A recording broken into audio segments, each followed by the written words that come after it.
سلیبیوں کے بحری بیڑے اور افواج کو بحر روم میں غرق کر کے صلاح الدین ایوبی ابھی مصر کے ساحلی علاقے میں ہی موجود تھا۔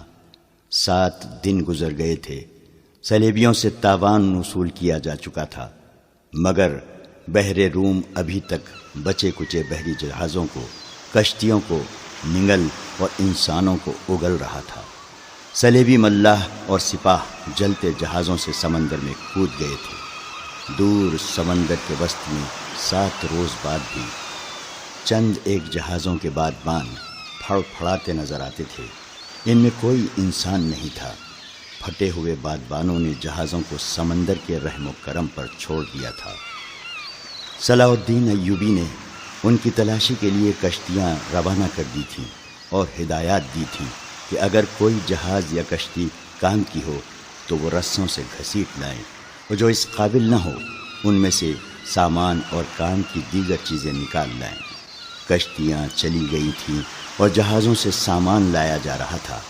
ان میں زیادہ تر اسلحہ اور کھانے پینے کا سامان تھا یا لاشیں۔ سمندر میں لاشوں کا یہ عالم تھا کہ نہریں انہیں اٹھا اٹھا کر ساحل پر پٹک رہی تھیں۔ ان میں کچھ تو جلی ہوئی تھیں اور کچھ مچھلیوں کی کھائی ہوئی۔ بہت سی ایسی تھیں جن میں تیر پیوست تھے۔ صلاح الدین ایوبی نے صلیبیوں کے تیروں، نیزوں، تلواروں اور دیگر اسلحہ کا معائنہ بڑی غور سے کیا تھا اور انہیں اپنی اسلحہ کے ساتھ رکھ کر مضبوطی اور مار کا مقابلہ کیا تھا۔ زندہ لوگ بھی تختوں اور ٹوٹی ہوئی کشتیوں پر تیرتے ابھی تک سمندر سے باہر آ رہے تھے۔ ان بھوکے، پیاسے، تھکے اور ہارے ہوئے لوگوں کو لہریں جہاں کہیں ساحل پر لا پھینکتی تھیں، وہ وہیں نڈھال ہو کر گر پڑتے اور مسلمان انہیں پکڑ کر لاتے تھے۔ ساحل کی میلوں لمبائی میں یہی عالم تھا۔ صلاح الدین ایوبی نے اپنی سپاہ کو مصر کے سارے ساحل پر پھیلا دیا تھا اور انتظام کیا تھا کہ جہاں بھی کوئی قیدی سمندر سے نکلے اسے وہیں خشک کپڑے اور خوراک دی جائے، اور جو زخمی ہوں ان کی مرہم پٹی بھی وہیں ہو جائے۔ اس اہتمام کے بعد قیدیوں کو ایک جگہ جمع کیا جا رہا تھا۔ صلاح الدین ایوبی گھوڑے پر سوار ساحلی علاقے میں گھوم پھر رہا تھا۔ وہ اپنے خیمے سے کوئی 2 میل دور نکل گیا۔ آگے چٹانی علاقہ آ گیا۔ چٹانوں کی ایک سمت سمندر اور عقب میں صحرا تھا۔ یہ سرسبز صحرا تھا جہاں کھجور کے علاوہ دوسری اقسام کے صحرائی درخت اور جھاڑیاں تھیں۔ صلاح الدین ایوبی گھوڑے سے اترا اور پیدل چٹانوں کے دامن میں چل پڑا۔ محافظ دستے کے 4 سوار اس کے ساتھ تھے۔ اس نے اپنا گھوڑا محافظوں کے حوالے کیا اور انہیں وہیں ٹھہرنے کو کہا۔ اس کے ساتھ 3 سالار تھے۔ ان میں اس کا رفیق خاص بہاؤالدین شداد بھی تھا۔ وہ اس مورکے سے ایک ہی روز پہلے عرب سے اس کے پاس آیا تھا۔ انہوں نے بھی گھوڑے محافظوں کے حوالے کیے اور سلطان کے ساتھ ساتھ چلنے لگے۔ موسم سرد تھا، سمندر میں تلاطم نہیں تھا، لہریں آتی تھیں اور چٹانوں سے دور ہی سے واپس چلی جاتی تھیں۔ ایوبی ٹہلتے ٹہلتے دور نکل گیا اور محافظ دستے کی نظروں سے اوجھل ہو گیا۔ اس کے آگے اور پیچھے بائیں طرف اونچی اونچی چٹانیں اور دائیں طرف ساحل کی ریت تھی۔ وہ ایک چٹان پر کھڑا ہو گیا جس کی بلندی 2 یا 2.5 گز تھی۔ اس نے بحر روم کی طرف دیکھا۔ یوں معلوم ہوتا تھا جیسے سمندر کی نیلاہٹ سلطان ایوبی کی آنکھوں میں اتر آئی ہو۔ اس کے چہرے پر فتح و نصرت کی مسرت تھی۔ اس کی گردن کچھ زیادہ ہی تن گئی تھی۔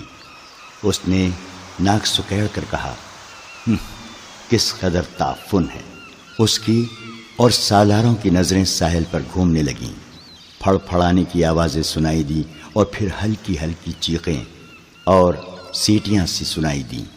اوپر سے 3-4 گدھ پر پھیلائے اترتے دکھائی دیے اور چٹان کی اوٹ میں جدھر ساحل تھا اتر گئے۔ ایوبی نے کہا، لاشیں ہیں۔ ادھر گیا تو 15-20 گز دور گدھ 3 لاشوں کو کھا رہے تھے۔ ایک گدھ ایک انسانی کھوپڑی پنجوں میں دبوچ کر اڑا اور جب فضا میں چکر کاٹا تو کھوپڑی اس کے پنجوں سے چھوٹ گئی اور صلاح الدین ایوبی کے سامنے آ گری۔ کھوپڑی کی آنکھیں کھلی ہوئی تھیں، جیسے صلاح الدین ایوبی کو دیکھ رہی ہوں۔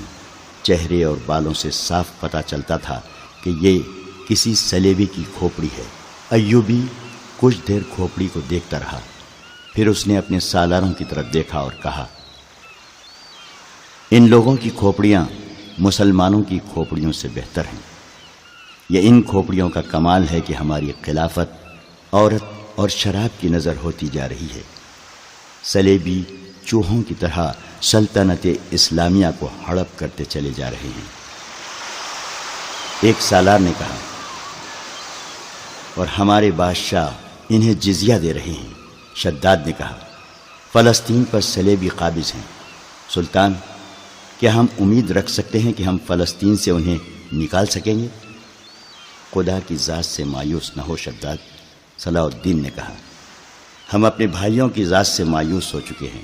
ایک اور سالار بولا، تم ٹھیک کہتے ہو۔ سلطان ایوبی نے کہا، حملہ جو باہر سے ہوتا ہے اسے ہم روک سکتے ہیں۔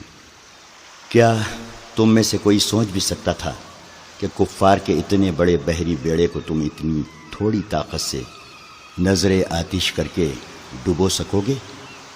تم نے شاید اندازہ نہیں کیا کہ اس بیڑے میں جو لشکر آ رہا تھا وہ سارے مصر پر مکھیوں کی طرح چھا جاتا۔ اللہ نے ہمیں ہمت دی اور ہم نے کھلے میدان میں نہیں بلکہ صرف گھات لگا کر اس لشکر کو سمندر کی تہہ میں گم کر دیا۔ مگر میرے دوستو، حملہ جو اندر سے ہوتا ہے اسے تم آسانی سے نہیں روک سکتے۔ جب تمہارا اپنا بھائی تم پر وار کرے گا تو تم پہلے یہ سوچو گے، کیا تم پر واقعی بھائی نے وار کیا ہے؟